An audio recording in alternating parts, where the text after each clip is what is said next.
नमस्कार साथियों, आप सभी का स्वागत है हमारे YouTube चैनल पर। दोस्तों, जो हम लोग मॉडल पेपर DLED 4 सेमेस्टर के चौथे खंड में थे, जिसमें आरंभिक स्तर और भाषा और गणित जो आपका 4th सेम का फर्स्ट पेपर है, तो उसके पेपर को आप लोगों ने हल कर लिया था। और उस दिन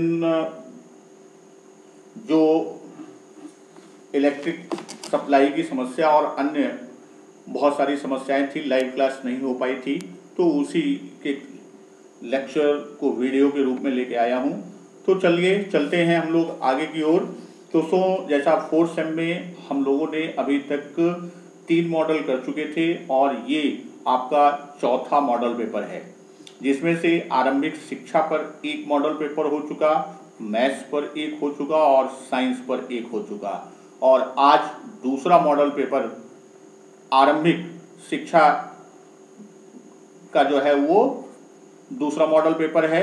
और बाकी आगे हम लोग 9 तारीख को गणित में मिलेंगे, फिर 11 को गणित है, फिर 17 को साइंस है, फिर इस तरह 15 को तो ये बाकी मॉडल पेपर भी हम इसको लेके चलेंगे। इसी तरह DLED सेकेंड सेमेस्टर में भी हम लोगों ने 4 मॉडल पेपर कर लिया है और कल तक ये 5वां मॉडल पेपर हमारा हो जाएगा। दोस्तों, यदि आप चैनल पर नए हैं तो कृपया चैनल को आप सब्सक्राइब कर लें और बेल आइकन को पुश कर दें, जिससे कि सारी नोटिफिकेशन आपको मिलती रहे। तो बेल नोटिफिकेशन को करेंगे तो ऑल को आप क्लिक कर देंगे तो सारी नोटिफिकेशन आपको मिलती रहेगी। तो इस तरह आप यदि नए हैं और मॉडल पेपर और लाइव चर्चा में नहीं शामिल हो पाए थे तो आप हमारे वीडियोस, जो ये वीडियोस का खंड है, इसमें आप जाएंगे, वहाँ पे आपको मिल जाएगा। नहीं तो आप प्लेलिस्ट पे जाएंगे तो वहाँ आपको DLED सेकेंड और 4th मॉडल पेपर की प्लेलिस्ट मिल जाएगी। वहाँ पर सारे पुराने वीडियोस आपके पड़े हुए हैं।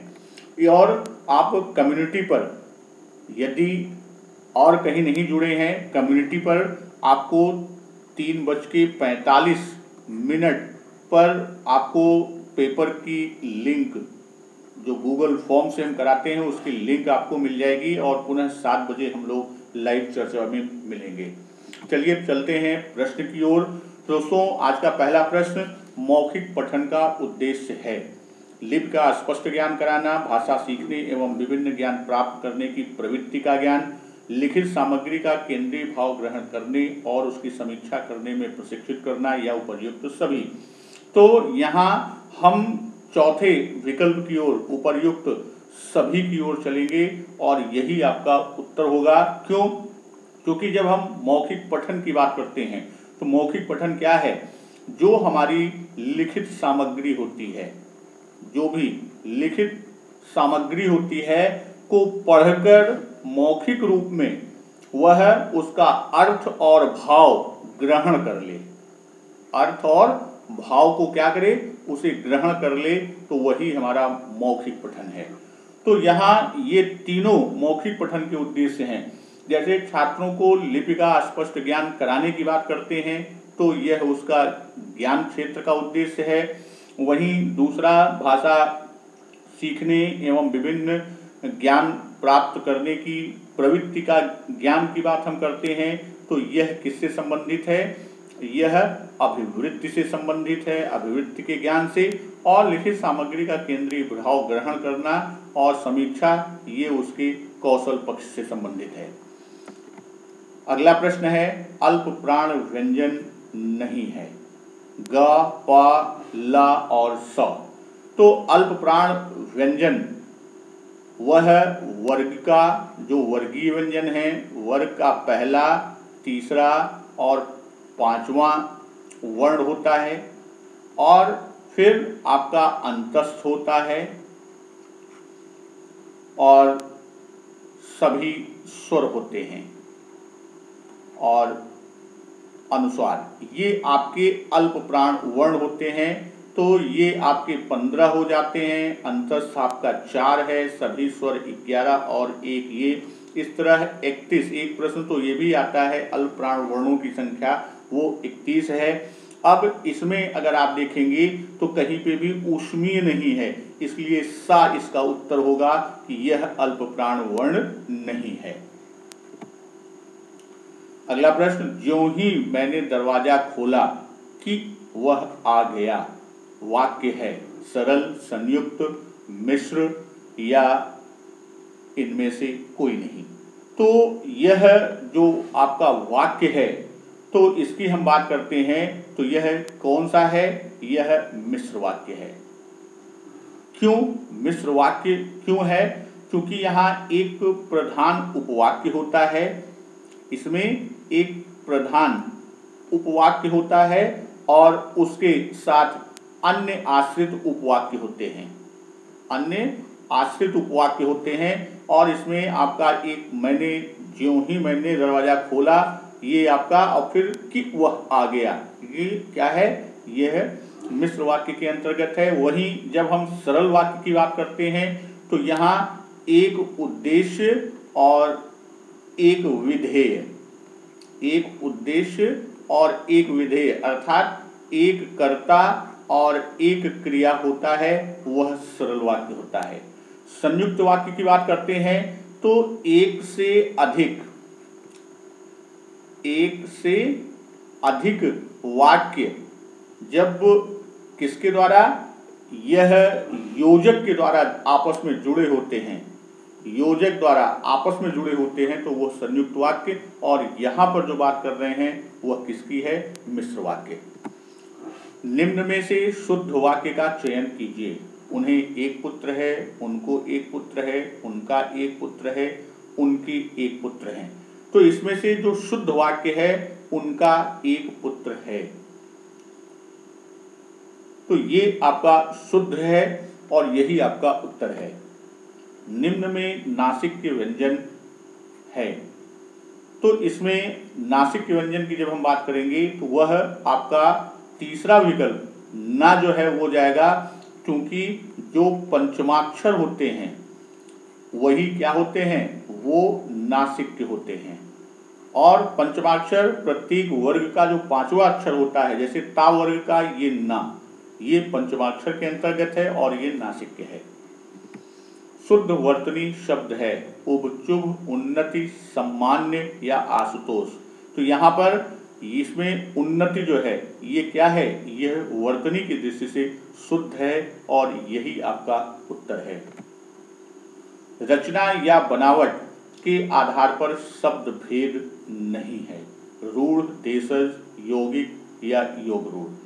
तो यहाँ बनावट या रचना के आधार पर यौगिक जो है वह शब्द का भेद नहीं है, बनावट के आधार या रचना के आधार पर, और यही उत्तर होगा। और यह किसके आधार पर है? यह व्युत्पत्ति के आधार पर आपका, यहाँ ये क्या होगा? यहाँ देशज होगा। देशज क्यों? क्योंकि यह व्युत्पत्ति के आधार पर है। यौगिक शब्द क्या है? यौगिक शब्द में आपका जो आएगा, यौगिक शब्द, रूढ़ शब्द और योग रूढ़, ये तो आपके किसके आधार पर है? रचना बनावट के आधार पर। लेकिन देशज जो है यह किसके आधार पर है? यह व्युत्पत्ति के आधार पर है। अगला प्रश्न, खाली स्थान को भाववाचक संज्ञा से पूर्ण कीजिए। उसका सारा सौंदर्य उसकी डैश में है, आंखों में है, बालों में है, हंसी में है या मुखमंडल पर है। यहाँ एक चीज ये ध्यान देना है कि भाववाचक संज्ञा से पूर्ण करना है। तो भाववाचक संज्ञा यहाँ पर कौन सा है? हंसी जो है वह यहाँ पर आएगा और यही हंसी आपका तीसरा विकल्प क्या होगा? तीसरा विकल्प आपका उत्तर होगा। अगला प्रश्न, देश को हानि जय चंदों से होती है, में जय चंदों है। तो यहाँ ये जातिवाचक है, व्यक्तिवाचक है या भाववाचक है। तो तो यहाँ जयचंद जो है वह किसकी बात कर रहा है? जयचंद वह गद्दारी से संबंधित जितनी भी हैं गुण उसका प्रतिनिधित्व करता है, इसलिए यहाँ पर जयचंद क्या है? जयचंद जातिवाचक संज्ञा के रूप में है। अगला प्रश्न, 3473 में 7 के स्थानीय और जातीय मान में अंतर होगा। तो यहाँ जब हम 7 की बात करेंगे तो 7 का जो स्थानीय मान है वह किस पर? इकाई दहाई यानी टेंस अर्थात दहाई पर है, तो इसका मान 70 है। और जातीय मान जो होता है, जातीय मान उसका अपना स्वयं का मान होता है 7 है, और पूछ रहा है दोनों में अंतर, तो माइनस कर देंगे तो आपका कितना आएगा? 63। और पहला विकल्प आपका क्या होगा? पहला विकल्प उत्तर होगा। किस वर्ण के उच्चारण में गर्म वायु निकलती है? का, था, सा, या? तो इसमें तीसरा विकल्प आपका उत्तर होगा। क्यों? क्योंकि यह क्या है? यह ऊष्मीय व्यंजन है और इसमें ऊष्मा होती है, इसीलिए इससे निकलने वाली, इसके उच्चारण में जो हवा निकलती है वो गर्म होती है। अगला प्रश्न, वर्णमाला में मूल वर्णों की संख्या है। तो वर्णमाला में मूल वर्णों की संख्या कितनी होती है? वह 46 होती है। कौन कौन सी? सभी स्वर जो हैं आपके कितने हैं? 11 हैं। अयोगवाह आपके कौन से हैं? 2। और उसके बाद आपका व्यंजन की बात हम करेंगे तो स्पर्शी व्यंजन जो होता है वह कितना है? स्पर्शी व्यंजन 33 होता है। तो इस तरह से आप जोड़ेंगे तो 33, 2, 35, 11, 46, और यही 46 क्या हैं? आपके मूल वर्ण हैं। अगला प्रश्न, भाषा निर्माण की इकाइयों का सही क्रम है। शब्द ध्वनि वाक्य पद, शब्द वाक्य ध्वनि पद, पद वाक्य ध्वनि शब्द, या ध्वनि शब्द पद और वाक्य। तो यहाँ पर यदि हम देखें निर्माण की इकाइयों का सही क्रम, तो वह आपका चौथा विकल्प होगा और यही आपका उत्तर होगा। हिंदी शब्दकोश में छ का क्रम किस वर्ण के बाद आता है? का, छ, त्र, ज्ञ। तो ये किसके बाद आता है? ये का के बाद आता है। क्यों? क्योंकि छ को जब हम तोड़ेंगे तो ये का, धन, मूर्धन्य षा, धन, आ।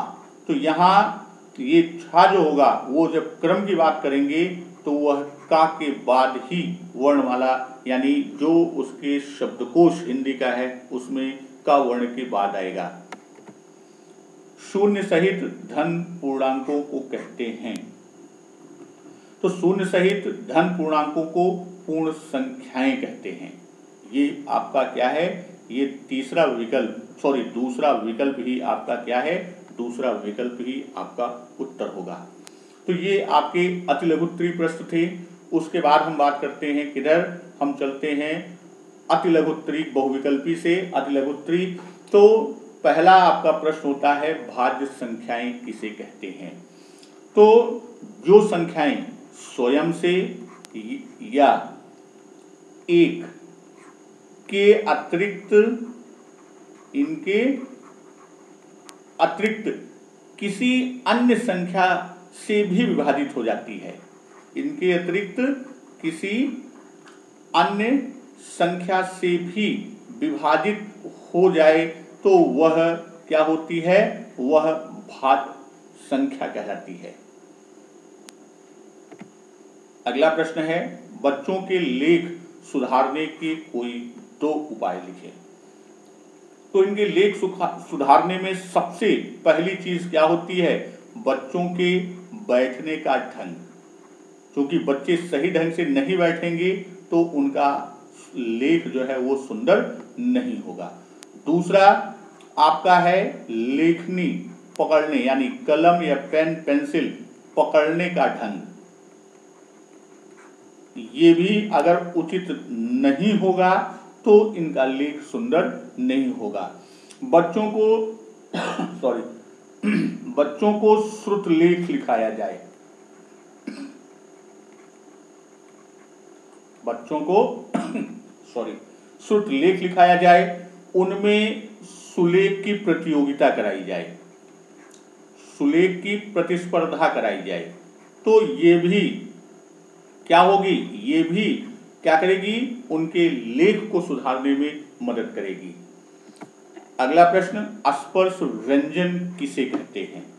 तो जिन वर्णों को बोलते समय, जिन वर्णों को बोलते समय हमारी जिह्वा, जो हमारा मुख है, उसके किसी न किसी भाग को क्या करती है, स्पर्श करती है, उसे किसी न किसी भाग को छूती हुई निकलती है, तो इसलिए इस तरह के जो भी हमारे वर्ण होंगे उनको हम क्या कहेंगे, उनको हम स्पर्शी वर्ण, और व्यंजन की बात कर रहे हैं तो उन्हें को हम क्या कहेंगे, स्पर्शी व्यंजन, जो कि कहां से, का से लेकर मा तक होते हैं।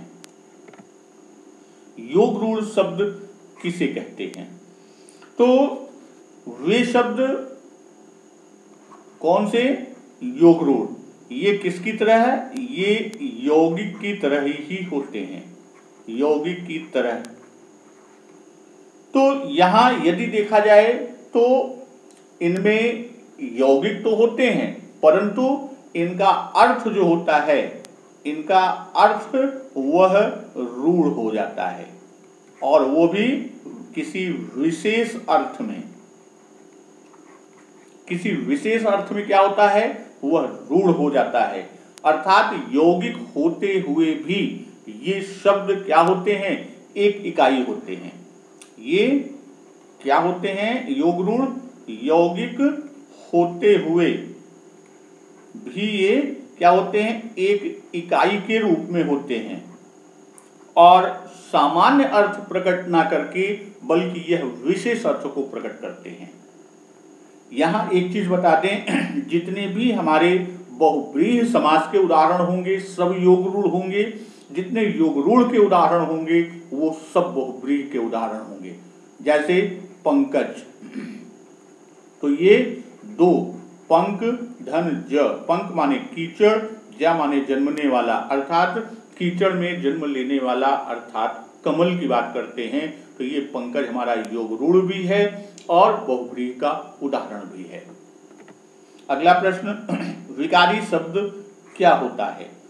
तो विकारी शब्द की जब बात करते हैं कि वे शब्द जिनमें लिंग, वचन व कारक के आधार पर मूल शब्द जो होता है, मूल शब्द वह क्या होता है, वह रूपांतरित हो जाता है, तो उन्हें हम क्या कहते हैं, उन्हें हम विकारी शब्द कहते हैं। इसके अंतर्गत 4 तरह के शब्द होते हैं, आपके संज्ञा, सर्वनाम, विशेषण और क्रिया। ये 4 आपके क्या हैं, ये विकारी शब्द के खंड हैं। अगला प्रश्न, अर्थ के आधार पर जब हम बात क्या करते हैं कि अर्थ के आधार पर वाक्यों को कितने भागों में विभाजित किया गया है, तो अर्थ के आधार पर वाक्यों को कुल मिलाकर कितने भागों में बांटा गया है, अर्थ के आधार पर 8 भागों में बांटा गया। वो 8 भाग कौन से हैं? वो 8 भाग में विधानार्थक वाक्य, निषेध वाचक या निषेधार्थक वाक्य, इच्छार्थक वाक्य, प्रश्नार्थक वाक्य, ये 4 हो गए। उसके बाद आपके आज्ञार्थक, संकेतार्थक, संदेहार्थक और विस्मयादि बोधक वाक्य, ये अर्थ के आधार पर 8 भेद माने गए हैं। इसके बाद हम बात करते हैं अगले प्रश्न की ओर। तो अगला प्रश्न हमारा जो है, पूर्वकालिक क्रिया को परिभाषित कर एक उदाहरण लिखिए। तो जब हम पूर्व क्रिया की बात करते हैं तो जो मुख्य क्रिया से पहले आने वाली क्रिया, किससे, मुख्य क्रिया से पहले आने वाली क्रिया को हम क्या कहते हैं, आने वाली क्रिया को हम पूर्वकालिक क्रिया कहते हैं। तो यहां यह भी बताएं कि जब कर्ता एक क्रिया को समाप्त कर दूसरी क्रिया प्रारंभ करता है तब पहली क्रिया क्या होती है? पहली क्रिया पूर्वकालिक क्रिया होती है। जैसे कि मैं नहाकर पढ़ूंगा, आपका वाक्य है मैं नहाकर पढ़ूंगा। अब पढ़ना से पहले कौन सी क्रिया है? नहाना, यानी नहाकर पढ़ूंगा। तो अब नहाकर क्या है? यहां नहाकर पूर्वकालिक क्रिया है। अगला प्रश्न, व्यक्तिवाचक संज्ञा के रूप में किसी जातिवाचक संज्ञा शब्द के प्रयोग का एक उदाहरण दीजिए। तो यहां हम बात करते हैं जैसे कि शास्त्री जी को कोई भूला नहीं सकता, एक उदाहरण हमने दिया। अब यहां देखिए शास्त्री जो है वो क्या है? वास्तव में देखा जाए तो यह किसमें है? यह जातिवाचक संज्ञा है। लेकिन जब कोई जातिवाचक संज्ञा किसी व्यक्ति विशेष के प्रति रूढ़ हो जाती है, किसी व्यक्ति विशेष के प्रति क्या होती है? रूढ़ हो जाती है, तब वह क्या होती है? वह जातिवाचक संज्ञा के स्थान पर वह व्यक्तिवाचक संज्ञा हो जाती है। आभ्यंतर प्रयत्न के आधार पर ध्वनियों के भेद होते हैं। तो आभ्यंतर प्रयत्न के आधार पर ध्वनियों के 4 भेद होते हैं। एक आपका समृद्ध स्वर, एक आपका अर्ध समृद्ध स्वर, वहीं विवृत स्वर और अर्धविवृत स्वर। तो जो समृद्ध स्वर होता है उसमें है कि जिन स्वरों के उच्चारण में मुख द्वार लगभग बंद रहता है, जैसे ई और ऊ का उच्चारण, ई ऊ देखिए मुख लगभग बंद होता है। वहीं अर्ध संबित में क्या होता है? लगभग आधा बंद होता है, ए और ओ। विवृत स्वर में क्या होता है? मुख द्वार पूरा खुला होता है, जैसे दीर्घ आ, आप करिए मुख पूरा खुलता है। वहीं अर्ध विवृत की बात करते हैं, आधा खुलता है, ह्रस्व आ, ऐ, औ और जो आपका आगत स्वर है अ, वो इसमें के अंतर्गत आता है। प्रश्न संख्या अगले पर चलते हैं। लेखनी पकड़ने का सही ढंग क्या होता है? तो लेखनी पकड़ने की जब हम बात करते हैं तो लेखनी पकड़ने की सही स्थिति जो होती है उसमें हम लोग जो पहली उंगली अनामिका और मध्यमा और अंगुष्ठ 3 उंगलियां, तो उनके मध्य क्या होता है? उनके मध्य हम उनको क्या करते हैं? उनके बीच पेन को पकड़ते हैं। और पेन पकड़ने का तरीका भी कि जो हमारा जीभ, पेन की जीभ जिसे कहते थे, अब तो डॉट पेन और पेंसिल चल रहा है, अर्थात उसके पॉइंट से लगभग 2 सेंटीमीटर ऊपर पकड़ना, ये लेखनी पकड़ने का सही ढंग है। अयोगवाह, अयोगवाह क्या है? तो अयोगवाह क्या है? जब हम या ये कह सकते हैं जो न स्वर है न व्यंजन है। जैसे इसके अंतर्गत 2 चीजें, एक आपका अनुस्वार और एक आपका विसर्ग।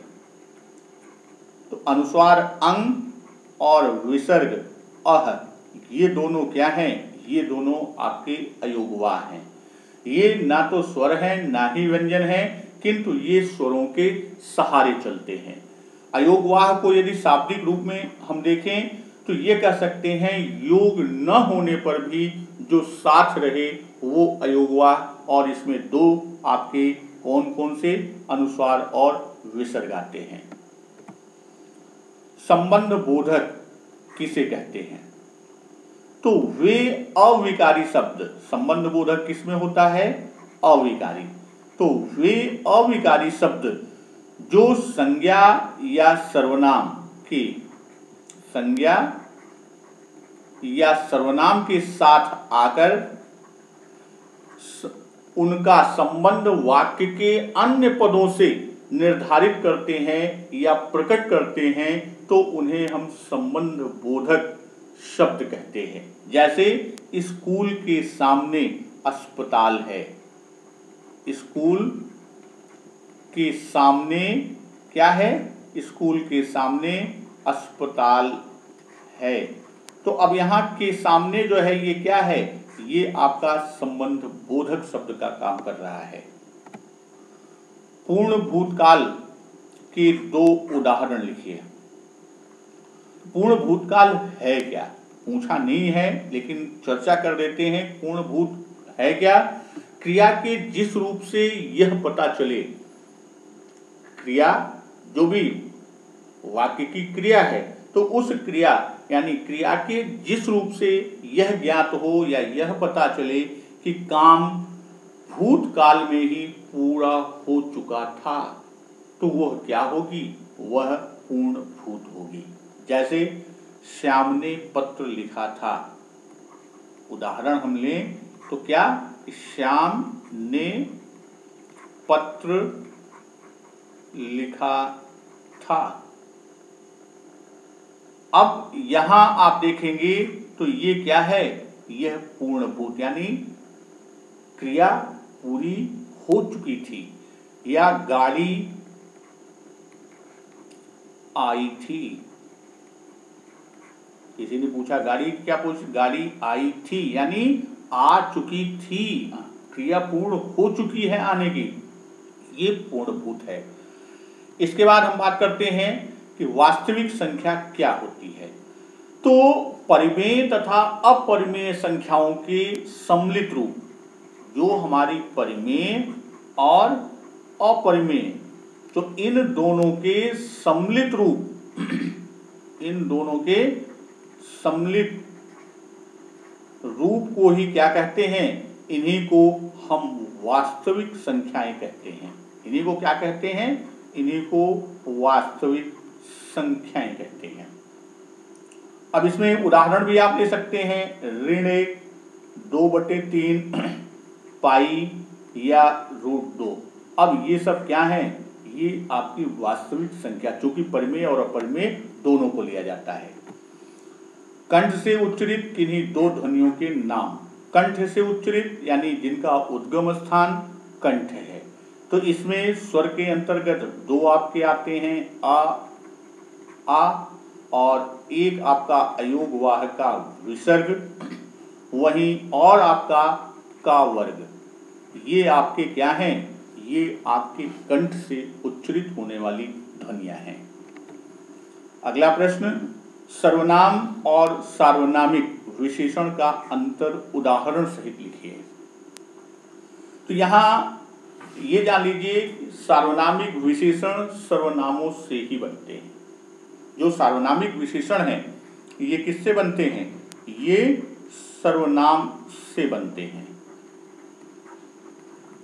अब बात करते हैं कि जब कोई शब्द संज्ञा या सर्वनाम के स्थान पर प्रयुक्त होता है तो वो क्या होगा, वो सर्वनाम की बात हम कर रहे थे, संज्ञा के स्थान पर प्रयुक्त हुआ। और वही बात हम करते हैं कि जब वही सर्वनाम क्या होता है, संज्ञा के साथ प्रयुक्त होता है तो उसे हम क्या कहते हैं, उसे हम सार्वनामिक विशेषण के नाम से बुलाते हैं। तो वे सर्वनाम ना होकर क्या हो जाते हैं, सार्वनामिक विशेषण बन जाते हैं।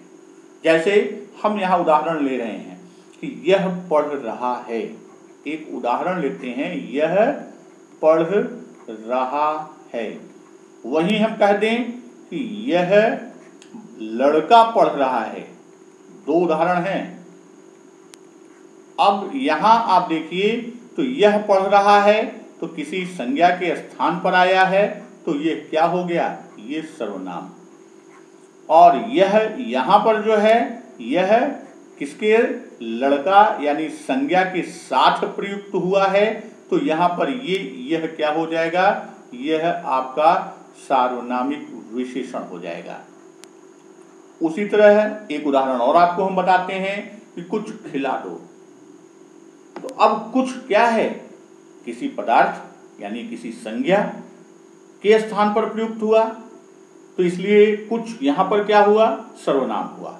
वहीं ये कह दें कि कुछ मिठाई खिला दो, तो अब मिठाई क्या है, संज्ञा है, तो मिठाई यानी संज्ञा के साथ सर्वनाम आया, तो वहां पर यह कि कुछ मिठाई खिला दो, तो कुछ किस में चला गया, वह कुछ आपका सार्वनामिक विशेषण में चला गया। अगला प्रश्न, योजक चिन्ह का प्रयोग कहाँ करते हैं, उदाहरण सहित बताइए। तो जब हम योजक चिन्ह की बात करते हैं, तो योजक चिन्ह जो होता है वह प्रमुख रूप से जो द्वंद्व समास होता है, इनके दो पदों के मध्य, एक तो यहां हम प्रयोग करते हैं युग्म शब्दों के, किसमें, युग्म शब्दों के बीच, वहीं जो सहचर शब्द होंगे उनके बीच, सहचर शब्द के बीच। अब जैसे हम आपको एक दो उदाहरण देते हैं कि सर्वत्र पानी ही पानी फैला है, या सर्वत्र पानी ही पानी दिखाई दे रहा है, माता पिता दोनों खुश थे, तो माता पिता के मध्य लगा। पानी ही पानी, जैसे हम कहें कि पानी ही पानी, तो अब यहां ही के दोनों तरफ क्या होगा, योजक शब्द का प्रयोग होगा। गांव का गांव डूब गया, यहां पे भी आपका योजक शब्द लगेगा। एक और योजक का प्रयोग होता है बहुतायत में, वहां से कई बार प्रश्न भी पूछे जा चुके हैं। जैसे ये कहा जाए कि यदि दो पदों के बीच परसर्ग या उसी को विभक्ति चिन्ह या कारक चिन्ह की उपस्थिति का आभास हो या उपस्थिति लगे, तो वहां पर भी योजक चिन्ह का प्रयोग होता है। जैसे हम कहें पद परिचय, तो अब पद परिचय के मध्य क्या होगा, योजक चिन्ह लगेगा। क्यों, क्योंकि जब हम सही रूप में पढ़ेंगे तो इसका मतलब है पद का परिचय, यानी का विभक्ति कारक चिन्ह का लोप है, तो यहां क्या होगा, यहां पर योजक चिन्ह लगेगा। अक्षर लिखना सिखाने की पेस्टोलॉजी की रचनात्मक प्रणाली, तो पेस्टोलॉजी की जो रचनात्मक प्रणाली की बात हम करते हैं, तो पेस्टोलॉजी की रचनात्मक प्रणाली में अपने उसमें उन्होंने कहा कि सबसे पहले अक्षर लिखना सिखाया जाना चाहिए, यानी सबसे पहले बच्चे को क्या करना चाहिए, अक्षर लिखना सिखाना चाहिए। और इसमें सबसे पहले अक्षरों की लिखने में क्या करना चाहिए, उनकी आकृति को भी क्या करना है, भिन्न भिन्न टुकड़ों में, यानी जो भी अक्षर की आकृति है उसके जितने भी टुकड़े हैं उनके टुकड़ों को क्या कर लिया जाए, उनको तोड़कर, और क्या करेंगे, उसको तोड़कर और उनके द्वारा योग के माध्यम से बच्चों को क्या करना चाहिए, अक्षर का ज्ञान या अक्षर को लिखना सिखाने की प्रक्रिया करानी चाहिए। इस प्रणाली के अनुसार हिंदी में आ के पहले उ और उ से पहले पा अक्षर लिखना सिखाया जाना चाहिए। इसमें क्या कहा कि सबसे आ की बात करते हैं, आ के पहले उ और उ के पहले पा लिखना सिखाना चाहिए। क्यों, इस प्रकार की विधि में सरल से कठिन की ओर चला जाता है, इस प्रकार की विधि में सरल से कठिन की ओर चला जाता है, जो पेस्टोलॉजी के लिखने सिखाने की बात कही। और हिंदी की जो देवनागरी लिपि सिखाने में इस विधि का प्रयोग नहीं करना चाहिए। क्यों, क्योंकि देवनागरी लिपि को उच्चारण के जो स्थान है हमारे, उन उच्चारण स्थान के क्रम से सिखाने को अच्छा समझा जाता है। यहाँ इसीलिए पेस्टोलॉजी की जो रचनात्मक प्रणाली है जो लिखना सिखाने की, तो हिंदी में क्या होता है कि जो उच्चारण स्थान हैं, आप देखिए जब आप वर्ण की बात करते हैं, स्वर व्यंजन की बात करते हैं, तो विशेषकर जब हम व्यंजन की बात करते हैं तो जो उद्गम स्थान हमारा कंठ से लेकर नासिका के क्रम में आता है, तो इसी क्रम में हमारे वर्ण हैं। जैसे क वर्ग क्या है? कंठ है। ता वर्ग क्या है? चा वर्ग तालु है। टा वर्ग तो मूर्धा। इसी क्रम में हम आगे चलते हैं और तब हम नासिका सबसे अंत में ओष्ठ और नासिका पर आते हैं, तो वह क्रम हिंदी भाषा में देवनागरी में प्रयोग किया जाता है और पेस्टोलॉजी का जो क्रम है वह दूसरे रूप में, तो इसीलिए कहा गया कि इनको देवनागरी लिपि में प्रयोग नहीं करना चाहिए। गद्य एवं पद्य के मौखिक पठन में अंतर की बात हम करते हैं, तो इनके पठन में अंतर जो होता है वह गद्य के पठन में इसका उद्देश्य जो होता है वह क्या होता है? अक्षरोच्चारण, यानी अक्षरों का उच्चारण, वो भी शुद्ध उच्चारण, उचित ध्वनि निर्गम, यानी जो ध्वनि निकालना है वह उचित रूप में हो, और विराम चिन्हों का ध्यान में रखते हुए पढ़ना और अर्थबोध करना, ये क्या है? ये गद्य का है। वहीं जब हम पद्य की बात करते हैं तो पद्य के पढ़ने का उद्देश्य उसके भाव और छंद के अनुसार पढ़ते हुए, पठन करते हुए भाव को ग्रहण करना और रसानुभूति करना। यदि हम पद्य की बात करते हैं तो पद्य का जो पठन है उसमें गति और प्रवाह की भी बात होती है, भावानुसार स्वर की बात होती है, ध्वनि निर्गम ही नहीं, यानी ध्वनि निर्गम के साथ इन सब का प्रयोग होता है। और कविता की बात हम करते हैं तो कविता पठन में दो शैली का प्रयोग करते हैं, एक छंदानुगत और दूसरा भावात्मक।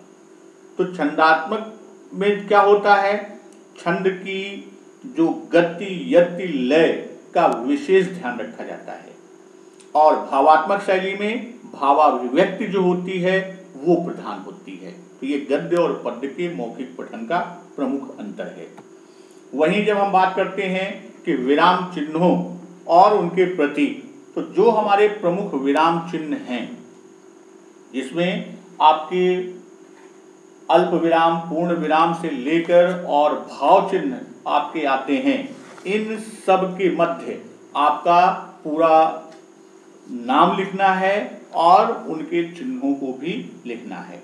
जैसे हम बात करते हैं कुछ चिन्हों की, तो पूर्ण विराम, तो पूर्ण विराम लिखिए, उसके बाद उसका चिन्ह लिखिए।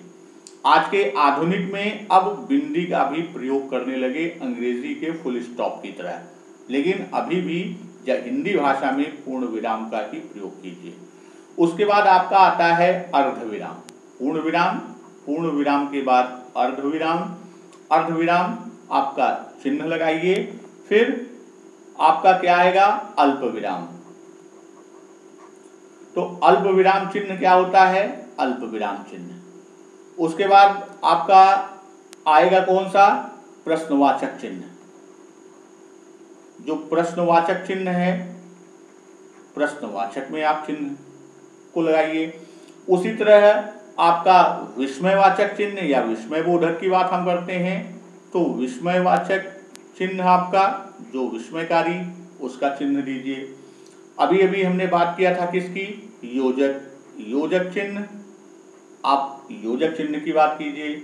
उद्धरण चिन्ह, जो हमारा उद्धरण चिन्ह है, उद्धरण चिन्ह सिंगल और डबल दोनों होता है। किसी वाक्यांश शब्द को हमें उद्धृत करना होता है तो सिंगल का करते हैं, कथन को करना होता है तो डबल को करते हैं। उसी तरह लाघव चिन्ह हमारा है, जब हम जैसे डॉक्टर लिखना है तो डॉ लिख के शून्य लिखते हैं, तो ये हमारा क्या है? लाघव चिन्ह है। उसी तरह हमारा क्या है? हंस पद या त्रुटि पद, जो हम चिन्ह लगाते हैं, कोई वाक्य में अंश छूट जाता है, त्रुटि हो जाती है, तो हम चिन्ह लगाकर उसके ऊपर वाक्य को पूर्ण कर देते हैं। इसी तरह विवरण चिन्ह, एक और हम बता देते हैं। विवरण जब हम देते हैं तो हम ये चिन्ह का प्रयोग करते हैं। अगला प्रश्न, धन, पूर्ण और पूर्णांक संख्याओं का अंतर। तो धन, पूर्ण और पूर्णांक की बात करते हैं तो धन पूर्णांक क्या है, पूर्ण संख्या क्या है और पूर्णांक क्या है। तो धन पूर्ण की बात करते हैं जो प्राकृतिक संख्याएं या प्राकृत संख्या, दोनों नाम से हम बुलाते हैं, प्राकृत संख्या या प्राकृतिक संख्या। जो प्राकृत संख्या है उसी को हम क्या कहते हैं, उसी को हम धन पूर्णांक कहते हैं। जैसे आपका 1, 2, 3 से लेकर अनंत तक। वहीं जब हम पूर्ण की बात करते हैं तो पूर्ण संख्याएं क्या हैं, जब हम शून्य सहित धन पूर्णांकों की बात करते हैं तो वह किस में चला जाएगा, वह पूर्ण संख्या में चला जाएगा। और जब हम किसकी बात, पूर्णांक की बात करते हैं तो ऋण पूर्णांक, शून्य और धन, जो पूर्णांक की बात होती है तो उसमें ऋण, शून्य और धन, इन तीनों संख्याएं जो भी हैं, यानी ऋण संख्या हमारी जितनी है, ऋण पूर्णांक, उसके बाद शून्य है, फिर धन पूर्णांक, इनका जो समूह बनता है उसी को हम क्या कहते हैं, उसी को पूर्णांक कहते हैं। तो ये हमारा धन, पूर्ण और पूर्णांक की बात हुई। संधि स्वर को संधि स्वर क्यों कहते हैं? उदाहरण, जैसे संधि स्वर में 4 आपका आता है, ए, ओ और ऐ और औ। अब यहां पर अगर आप देखिए, ए का योग संधि के गुण के आधार पर आ धन ई से ऐ बना, किसके लिए, गुण के आधार पर। इसी तरह आ धन उ संधि रूप है, इससे आपका ओ, ये भी किससे है, गुण से। और ये दोनों वृद्धि संधि के आधार पर इनको हम क्या कहते हैं, इनको हम संधि स्वर भी कहते हैं। और यही हमारा क्या है, यही उदाहरण है। रा के सभी रूपों का उल्लेख कीजिए। देखिए, रा का 3 रूप हम प्रयोग करते हैं खासतौर पे संयुक्त में। एक तो रा अपने में स्वयं है ही है, एक हम रा रेफ का प्रयोग करते हैं, और 2 ये संयुक्त का इस रूप में प्रयोग करते हैं। तो यहाँ ये क्या है, ये अर्ध रूप है, और ये दोनों क्या हैं, ये दोनों पूर्ण रूप हैं। जैसे इसका प्रयोग हम बात करते हैं तर्क। अब देखिए यहाँ पर ये रेफ का प्रयोग हुआ, इसका वर्ण विभेदन करेंगे आप तो ये क्या हो जाएगा, ता धन आ धन रा धन का धन आ। देखिए अर्ध रा है, और अर्ध रा का रूप क्या है, यह जिस ध्वनि के पहले उच्चरित होता है उसी के सिरारूढ़ होता है। जैसे का के पहले है तो का के ऊपर। ये दोनों पूर्ण रूप हैं। जैसे राष्ट्र, इसका उदाहरण हम ले रहे हैं, जैसे राष्ट्र, तो ये रा का जो प्रयोग होता है नीचे घुमाव वाले जितने अक्षर होते हैं, और ये रा जैसे आपका प्रकार है तो प्रा है, तो जितनी खड़ी पाई वाले अक्षर होते हैं उनका रूप है। इच्छार्थक वाक्य को उदाहरण सहित समझाइए। तो जो इच्छार्थक वाक्य है, तो नाम से ही क्लियर है कि जिन वाक्यों में वक्ता की इच्छा, उसकी अभिलाषा, उसकी कामना या आशीर्वाद आदि का बोध हो, वे इच्छार्थक वाक्य कहलाते हैं। यहाँ जैसे हम उदाहरण ले रहे हैं कि काश राजीव भी हमारे साथ होते, या होता, काश राजीव भी हमारे साथ होता। या दूसरा हम कह सकते हैं कि भगवान तुम्हारा भला करे। तो यहाँ भगवान तुम्हारा भला करे, तो इसमें मानवीय जो मन की इच्छाएं हैं या जो मन की भावनाएं हैं वो प्रदर्शित हो रही हैं, इसलिए ये क्या है, ये इच्छार्थक वाक्य के अंतर्गत है। वहीं अगले प्रश्न पर हम चलते हैं कि भाषा में वचन किसे कहते हैं। तो वचन की जब हम बात करते हैं, शब्द के जिस रूप से एक या अनेक होने का बोध हो उसे वचन कहते हैं। क्या बोध हो, या तो एक या अनेक का बोध होता है, उसी को हम क्या कहते हैं, उसी को वचन कहते हैं। और वचन के प्रकार, वचन दो प्रकार के होते हैं, एक वचन और बहुवचन। हिंदी भाषा में दो ही प्रकार हैं, एक वचन और बहुवचन। एक वचन क्या है कि विकारी शब्द कि जिस रूप से एक पदार्थ या एक व्यक्ति का बोध होता है एक वचन के अंतर्गत, और एक से अधिक का बोध होता है तो वहां बहुवचन का प्रयोग होता है। दोस्तों, आज के लिए आज की वीडियो में इतना। फिर नेक्स्ट मॉडल पेपर के साथ मिलते हैं नई ऊर्जा और नए जोश के साथ। तब तक नमस्कार, वंदे मातरम।